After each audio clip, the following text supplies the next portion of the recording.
खुदसर ड्रामे की अगली किस्त में आप देखेंगे कि शाज़मा अपने बाप की मौत की वजह बन गई। हर कोई इसे ही कोस रहा है। मैयत वाले घर में आकर हर किसी की ज़ुबान पर शाज़मा का नाम है कि इसकी खुदसरी ने इसके बाप की जान ले ली। वहीं शाज़मा भी कमरे में बैठी रो रही थी। अपने बाप के जाने का दुख इसे भी है। ऐसे में किसी काम से बाहर निकलती है जब ज़ीशान और सोनिया को एक साथ खड़े बातें करते देख इससे बर्दाश्त नहीं होता। ज़ीशान तो एक नज़र इस पर डालकर दूसरी नज़र डालना गवारा नहीं करता। सोनिया से कहता है कि चलें, काफ़ी टाइम हो गया।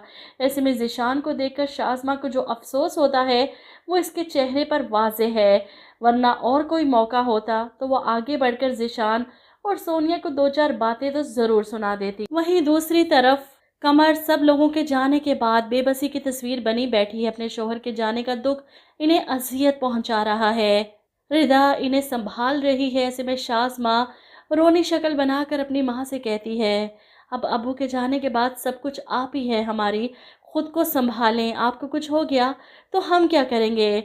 शाज़मा की तसल्ली भी इन्हें जहर लग रही है। वो चिल्लाती हैं, तुम्हें कोई फ़र्क नहीं पड़ता, कोई जिए या मरे, तुम्हें सिर्फ अपनी परवाह है। शाज़मा वो इस पर पहली बार ज़िंदगी में चिल्लाती हैं। जिस औलाद की गलतियों पर सारी ज़िंदगी पर्दे डालती रही मैं, बीच चौराहे पर इसने हमें रुस्वा किया।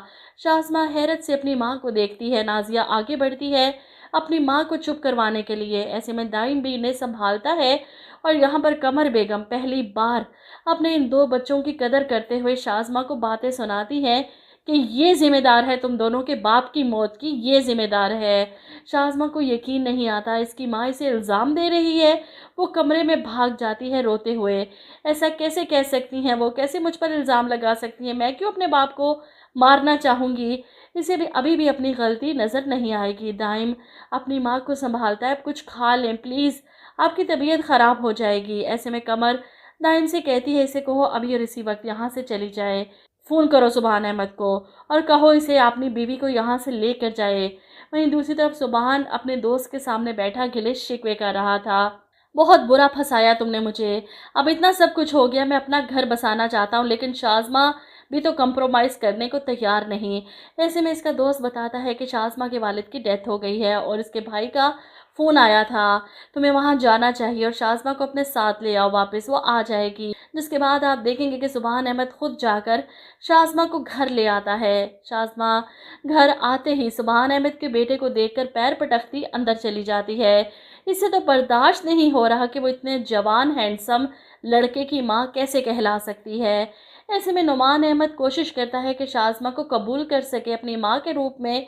वो इनसे बात करने के लिए आगे बढ़ता है। मुझे अफसोस हुआ आपके फादर की डेथ का सुनकर। इसे देखते ही शाज़मा को गुस्सा आ जाता है। हाथ मार कर इसे पीछे करते हुए वहाँ से चली जाती है। तुम्हारी हमदर्दी की ज़रूरत नहीं मुझे। वो गुस्से में नाजिया को फ़ोन करती है, अच्छा नहीं किया मेरे साथ आप सब लोगों ने मिलकर मेरे ही बाप की मौत का इल्ज़ाम मुझे दे दिया और ज़बरदस्ती मुझे यहाँ भेज दिया।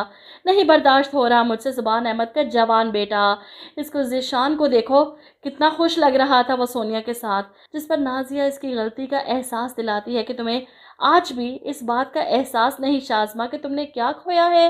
वहीं दूसरी तरफ ज़ीशान और सोनिया के बीच सब कुछ ठीक हो चुका। सोनिया तो शुक्र अदा करते नहीं थकती। मैं सोच भी नहीं सकती कि मेरी दुआएं यूं कबूल हो जाएंगी, और दुआ भी वो जो कभी होंठों तक आई ही नहीं। वो ज़ीशान के साथ खुश है और ज़ीशान भी शाज़मा का चैप्टर अपनी ज़िंदगी से हमेशा के लिए क्लोज़ कर चुका। अब इसके लिए इसकी बीवी, इसकी मोहब्बत सिर्फ सोनिया है।